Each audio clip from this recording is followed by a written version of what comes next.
Hi guys, my name is Karina and I'm from City Blossoms, and I'll be giving you some great tips today on floral arranging and a quick little tutorial on creating a beautiful, soft, textured, early fall, late summer arrangement. It's going to look something like this, plus the pampas. So the first step we're going to do is add water to the vase. And everyone should have a vase with this kind of grid on it. Don't take off the grid. It's really there just to help you place the greens and the flowers in. So we're gonna add the water. I think the most important tip in floral arranging is to make sure that stems are always touching the water and that water is always clean and fresh. It's going to definitely extend the life of your flowers. So make sure every 2-3 days you spill the water out and add fresh water, and you'll see the arrangements will last much longer. So first step is we're going to create a green base for the vase. And there's a couple of different greens that are included in your kit. You should have this. This is called variegated pittosporum, or we call it pit for short. And this isn't necessarily a showy type of green. It's really there to just create a base so that we can have a nice shape and volume to the arrangement. So it's not something that we're going to be showcasing. That's a different thing. So what we're gonna do is peel the greens. They come in this kind of bush-like form. Peel them until there's like a little bit left on top. You're going to cut them. I like to give them a little bit of a shave. All woodsy stems benefit from this, especially hydrangeas, because it exposes the stem to more of the water and it just extends the life. So particularly for hydrangeas, they're notorious for dying early. So just remember, break and shave for hydrangeas. So we're gonna keep doing with the pit and cutting it into small little pieces like this and just putting them on the outside of the arrangement. Starting from the outside. And then we will move on to the other elements, but this is going to give us just a nice little foundation where the flowers are going to be nestled. Don't worry if it looks like you're missing or you don't have enough.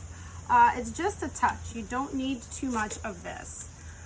Just make sure whenever you're putting the stem in the water, there are no leaves in it.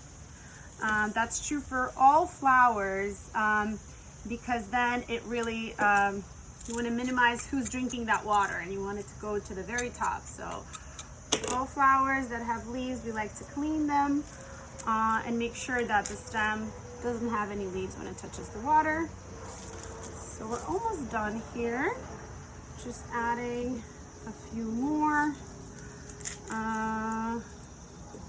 This is really, again, not a perfect science, so everything I'm showing you today, just suggestions. You guys can definitely go with whatever design and style you prefer. It's good to green a vase, especially if it's an arrangement that doesn't have super large blooms, because then it's going to be easier putting them in. So we're almost done here. So you see, always turn it, make sure that most of the holes are filled in, if not all, on the outside, so that you have this kind of little green hat. Our next green that we're going to be using is much prettier, is the eucalyptus. This comes to us from California. This is called silver dollar eucalyptus. I'm sure you guys have seen like the seeded variety that has little seeds, and this is called the silver dollar. And so what we're gonna do with this is, while this green was really to create the shape, we're gonna use, to create the base, we're gonna use now the seeded eucalyptus to give it more drama and to really start building the shape. As you see here, this arrangement that was already made before, we're going to be creating these lines. So something's going to go up, something's going to cascade down.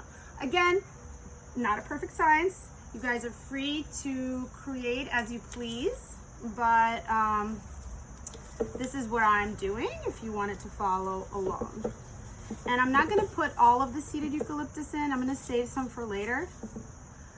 But basically you're gonna be taking off these little pieces like that and putting them around. For the most part, I'm concentrating them on the ends, like this. Also, what this does is creates a little bit of length for our arrangement. And so I'm going from this kind of top to bottom shape. And everything I'll be doing is going to be following this one line to create this kind of hill and valley, if you call it. And we're gonna add another one right here. Okay. So I have a little bit left. I'm gonna save it in case I wanna tweak it a little bit later. The next thing going into the arrangement is Celedado, which is this kind of yellow green grassy type bloom. We're not going to be putting too much of this, and it's not going to be a major star in our arrangement, but again, it's a nice way to give texture, to give it a little bit of fluffiness. And it goes really well with our kind of buttercream natural color scheme that we have working here. So with the Celedado, I've decided already in my head that this is kind of going to be the higher point going down lower. If you don't really want to mess with this kind of shape, you can choose to make it, you know, a proportionate, so it doesn't have to have a peak and it doesn't have to have this sort of valley. But if you want to follow along, this is what I'm doing. We're going to use 5 stems, not too much. So I put one higher, one a little bit lower, and oops, just dropped one. Okay, and also important tip, remove the leaves. Well, just like I mentioned earlier from the pittosporum, we remove it here as well. We cut on an angle like so, and then we kind of see where we want it to go before we put it visually. You can always move it around. So I have 3 in here now.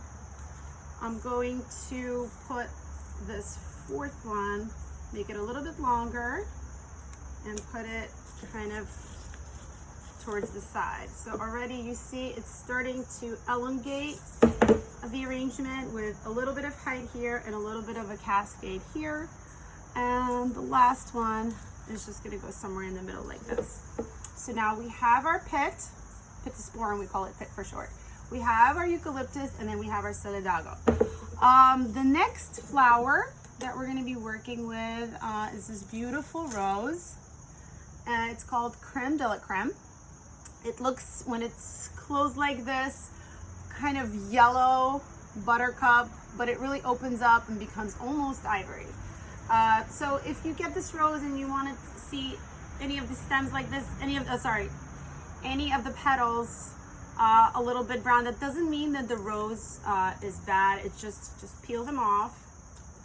The good way to check if the rose is fresh is to squeeze it right here.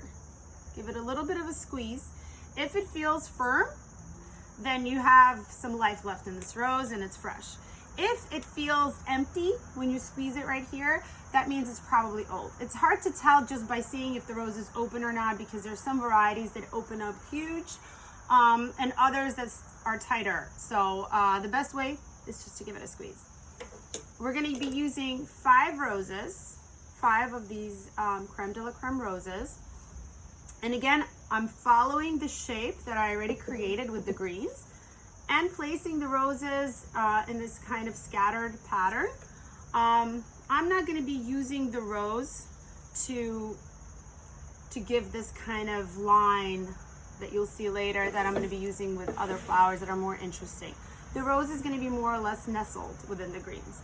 Again, you guys can make it whatever you want it to be. It's just a suggestion. Floral design is an art form and it's personal, so whatever speaks to you, go ahead. We always cut, be very careful when using a knife, on an angle towards you, okay? The reason we do this is we want to expose as much of the stem as possible so that it drinks as much of water as possible. And then we're gonna, and be careful not to cut it too short. Always err on the longer side. You can always take it out and cut it down a little bit more, but you can't go the other way. So don't cut too short. If you want to see where it's going, you kind of place the rose where you want it to be, and then you measure where you want to give it a cut. Try to avoid these kinds of veiny parts of the stem, and cut either below or above. Okay, put one here. Always kind of turning it because we're going to make sure it looks pretty on both sides. If you already have an idea where you want these flowers to go, and let's say it's a fireplace and no one's really going to see the back, then by all means, no need to flip it. Concentrate on designing just the front, one facade. But for this, for my arrangement, I'm going to make sure it is pretty on all angles. And again, I'm just kind of going in this, you know, triangular almost pattern. You don't want any flowers to look like it's creating a box or horns or any of those weird shapes. So we kind of try to stick to odd number blooms, so 3, 5, 7, and make sure that, you know, when you're designing it looks as natural as possible. Unless, of course, you're creating an ultra-modern arrangement and then you're trying to make a shape. So there are different ways you can do this. I just broke my rose. That can happen too. Okay. So be careful. I was talking too much. Okay, so then 1, 2, 3, 4. Where's my 5th one? Here's my 5th one. Peel the leaves off, like so. Okay, so I'm just going to turn it again to see where I want this last one to go. Give it a cut, and we're putting it inside. So our roses are in. Our next flower, one of my favorite flowers because of its versatility, is a Lisianthus. This one right here, and I love when they come bushy like this. Sometimes they don't, sometimes it may be 1 or 2 blooms. This variety is from Israel. They have really amazing Lisianthus grown in farms there.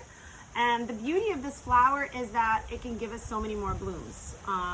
So what we want to do is separate the stem that has the bloom that's long enough to be submerged in water. So we're just going to break it off like so. And I like to keep these little buds. They're not really going to open. They're just going to be like this, but I think they're natural and pretty. But if you wanted to cut this off, you can, and make it a little bit cleaner. So now with this, I'm going to, see, let me flip this so you guys can see. I'm going to give this peak a little bit more height with the Lisianthus. I'm placing it right here. Okay, and then you just continue with the flowers. Make sure if you have a stem like this, you don't cut off the bloom here because it's too short. Always take the leaves off, especially when they're this low. Okay, in this case, I'm going to cut right here so that I kept the stem. I just cut off this because I don't need it. And I'm going to start filling in the spaces between the roses with the Lisianthus. So then we have our buttercream color with this beautiful white. Okay, and we keep going. If you're not a fan of something like this, then just toss it if that's on your bloom. I happen to like it, and I like that it's long like this, so I'm going to kind of add it to this line of blooms coming down on this cascade. And this is only just one stem so far, so sometimes we get lucky and the Lisianthus is like this. If it's not, don't worry, you'll have plenty to work with to make this nice and full. A lot of times also when you're designing you may change your mind about something. That's okay. Take out the flower, place it somewhere else. This is not a perfect science by any means. Sometimes I'll design and towards the very end, I'll just start moving things around until I'm completely satisfied. So continue with the Lisianthus. You can use all of it, and you should, because it's not an overwhelmingly large bloom and it's nice and soft, so it can give us, fill out this arrangement nicely. If you don't want to use all of it, it's nice if you have any little bud vases in the house and you saved a bloom or so, add a little bit of greens to it and put it, it's a great little accent for powder room or anywhere in your house, just to place a little, so to see, okay? All right. So again, when you have something like this, do not break off this flower because it's not gonna have a stem long enough. What we're gonna do is cut this and then creating 2 flowers, and then cut a little bit of this so it doesn't stick out. Always turn the arrangement to see what needs to be filled out. This is kind of a filling out process right now, whereas some other blooms coming up are going to be accents.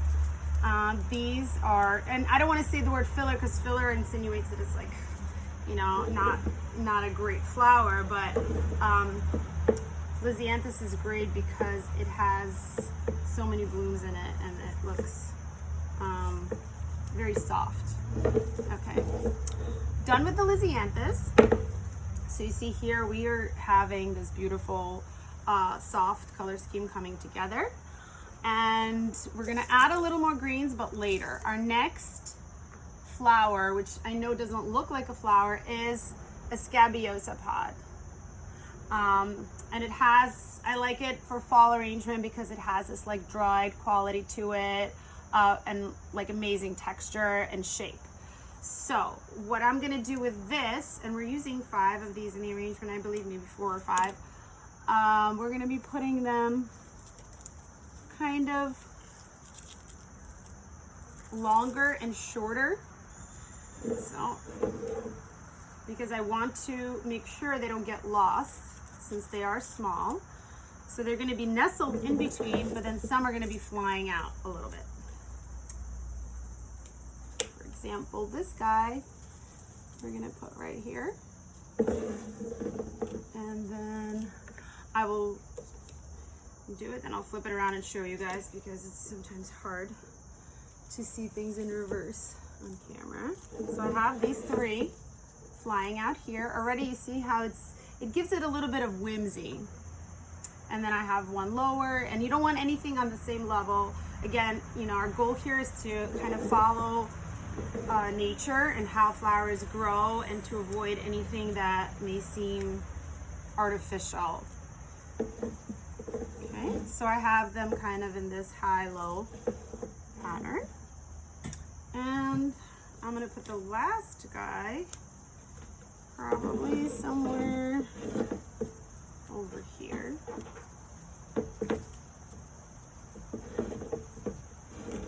Okay, I may move it later. We'll see.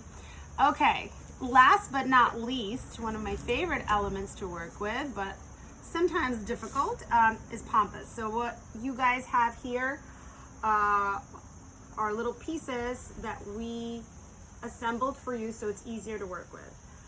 A good tip for pampas is to use hairspray to avoid this kind of, mine doesn't have it yet, but to avoid this. But even if you feel like it's shutting, it really will look fine if you just don't shake it too much, but there is a little bit of that shutting involved.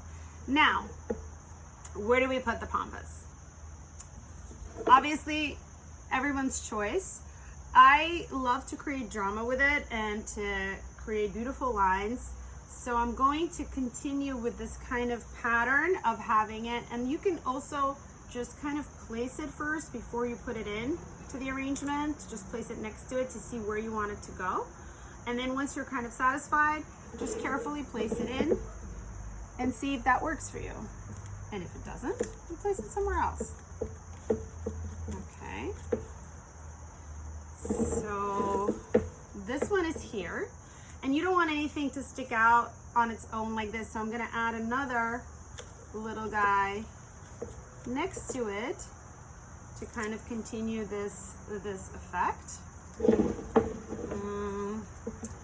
To balance out the peak and the valley, we're gonna add one more here. And if you feel like this is too long and it's not going in the length, you can always break this or cut this stick. You can also take it off and just place it as it is. So now I have this piece here.